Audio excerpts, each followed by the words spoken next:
ಲಿಂಗಾಯತ ಪಂಚಮಸಾಲಿ ಮಕ್ಕಳ ಶಿಕ್ಷಣ ಮತ್ತು ವಿದ್ಯಾರ್ಥಿಗಳ ಉದ್ಯೋಗಕ್ಕೋಸ್ಕರವಾಗಿ ಕಳೆದ 4 ವರ್ಷಗಳು ನಿರಂತರವಾಗಿರ್ತಕ್ಕಂಥ ಹೋರಾಟವನ್ನು ಮಾಡ್ತಾ ಬಂದಿರತಕ್ಕಂಥದ್ದು ಇಡೀ ನಾಡಿಗೆ ತಿಳಿದಿರ್ತಕ್ಕಂಥ ಸಂಗತಿ. ಇವತ್ತಿನ ಸರ್ಕಾರ ಅಸ್ತಿತ್ವಕ್ಕೆ ಬಂದ ಮೇಲೆ 2 ವರ್ಷಗಳಿಂದ ನಿರಂತರವಾಗಿರ್ತಕ್ಕಂಥ ಹೋರಾಟ ಮಾಡ್ತಾ ಬಂದೀವಿ. ಇವತ್ತವರೆಗೂ ನಮ್ಮ ಹೋರಾಟಕ್ಕೆ ಯಾವುದೇ ಸ್ಪಂದನೆ ಸಿಕ್ಕಿಲ್ಲ. ಮೊನ್ನೆ ಮುಖ್ಯಮಂತ್ರಿಗಳು ತಮ್ಮ ಗೃಹ ಕಚೇರಿಗೆ ಕಳೆದಂಥ ಮೊದಲ ಆಡಳಿತಾತ್ಮಕ ಸಭೆಯಲ್ಲಿ ಯಾವುದೇ ಸ್ಪಂದನೆ ಕೊಡಲಿಲ್ಲ. ಇಂತಿಷ್ಟು ಸಮಯದೊಳಗಾಗಿ ಮೀಸಲಾತಿ ಕೊಡ್ತೀನೋ ಅಂತ ಭರವಸೆನೇ ಕೊಡಲಿಲ್ಲ. ಕೊನೆ ಪಕ್ಷ ಎಲ್ಲ ಲಿಂಗಾಯತ ಒಳಪಂಗಡಗಳನ್ನು ಕೇಂದ್ರ OBC ಮೀಸಲಾತಿ ಪಟ್ಟಿ ಸೇರಿಸ್ರಿ ಅಂದರು, ಅದಕ್ಕೂ ಅವಕಾಶ ಕೊಡಲಿಲ್ಲ. ಹೀಗಾಗಿ ಭಾಳಷ್ಟು ನಿರಾಶೆ ಆಯಿತು, ಭಾಳ ನೋವಾಯಿತು. ಏನಪ್ಪ ಇವತ್ತು ಪಂಚಮಸಾಲಿ ಮೀಸಲಾತಿ ಹೋರಾಟದ ಆಶೀರ್ವಾದದಿಂದನೂ ಈ ಸರ್ಕಾರಕ್ಕೆ ಬಂದಿದೆ.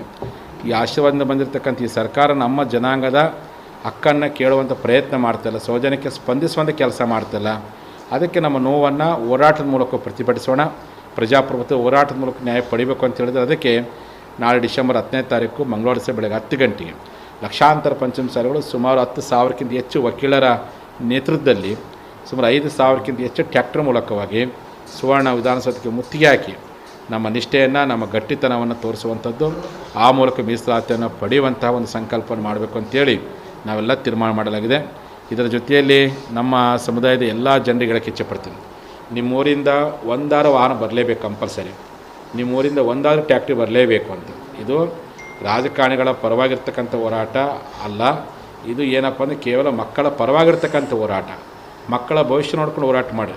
ರಾಜಕಾರಣಿಗಳು ಇವತ್ತು ಹಿಂಗಂತಾರೆ, ನಾಳೆ ಹಿಂಗೆ ಅನ್ಬೋದು, ಅದು ಅವ್ರ ವೈಯಕ್ತಿಕ.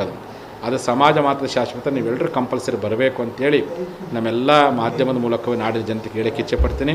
ಮತ್ತು ಇತ್ತೀಚೆಗೆ ಕಳೆದ 28ನೇ ತಾರೀಕಿಂದ ನಮ್ಮ ಸರ್ಕಾರದ ಪೊಲೀಸ್ ಇಲಾಖೆ ಎಲ್ಲ ನಮ್ಮ ಸಮಾಜದ ತಾಲೂಕು ಅಧ್ಯಕ್ಷರು, ಜಿಲ್ಲಾಧ್ಯಕ್ಷರು, ರಾಜ್ಯ ಮಟ್ಟದ ಪದಾಧಿಕಾರಿಗಳಿಗೆ ಫೋನ್ ಮುಖಾಂತರ ಕಿರುಕುಳ ಕೊಡುವಂಥದ್ದು, ಒತ್ತಾಯ ಮಾಡುವಂಥದ್ದು, ಎಷ್ಟು ಜನ ಬರ್ತೀರಿ, ಯಾವ ಬರ್ತೀರಿ, ಹಿಂಗೆ ಬರ್ತೀರಿ, ಪರೀಕ್ಷೆ ತಗೊಂಡ್ರು ಅಂತೇಳಿ ವಿನಾಕಾರಣ ನಮ್ಮನ್ನು ಅರೆಸ್ಟ್ಮೆಂಟ್ ಮಾಡೋ ಪ್ರಯತ್ನವನ್ನು ಇವತ್ತಿನ ಸರ್ಕಾರದ ಪೊಲೀಸ್ ಅಧಿಕಾರಿ ಮಾಡ್ತಿದ್ದಾರೆ. ನಾನು ಸರ್ಕಾರದ ಉಪಮುಖ್ಯಮಂತ್ರಿ, ಸರ್ಕಾರದ ಗೃಹ ಮಂತ್ರಿಗಳಿಗೆ ಹೆಚ್ಚು ನಾನು 4 ವರ್ಷಗಳ ಕಾಲ ಶಾಂತಿಯುತ ಹೋರಾಟ ಮಾಡೀವಿ, ಮುಂದೆಯೂ ಶಾಂತಿಯುತ ಹೋರಾಟ ಮಾಡ್ತೀವಿ. ನಮ್ಮ ಉದ್ದೇಶ ಶಾಂತಿ, ಆ ಮೂಲಕವಾಗಿ ಕ್ರಾಂತಿ. ಆದರೆ ನಾವು ಶಾಂತಿ ಅವಕಾಶ ಮಾಡಿಕೊಡದೆ ಹೋದರೆ ಅನಿವಾರ್ಯವಾಗಿ ಕ್ರಾಂತಿ ಮಾಡುವಂಥ ಸಂದರ್ಭ ಬರ್ಬೋದು. ಅಂಥವಕ್ಕೆ ಅವಕಾಶ ಮಾಡಿಕೊಡಬಾರ್ದು. ಶಾಂತಿಯಿಂದ ಮಾಡುವಂಥ ಹೋರಾಟಕ್ಕೆ ಆಕಾರ ಕೊಡಬೇಕು. ಅಹಿಂಸಾತ್ಮಕವಾದಂಥ ಹೋರಾಟ ಇದು, ಪ್ರಾಮಾಣಿಕವಾದಂಥ ಹೋರಾಟ.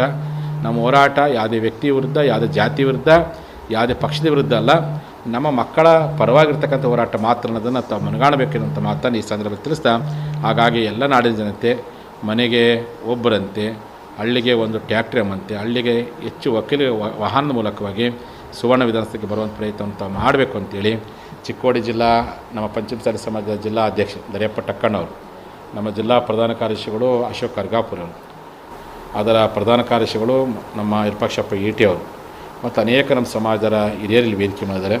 ಮತ್ತು ನಮ್ಮ ತಾಲೂಕು ಅಧ್ಯಕ್ಷ ಮನಗೋಳಿ ಅವರು ಸಹ ಈ ಹೋರಾಟದ ಮುಂಚೂಣಿಯಾಗಿದ್ದಾರೆ.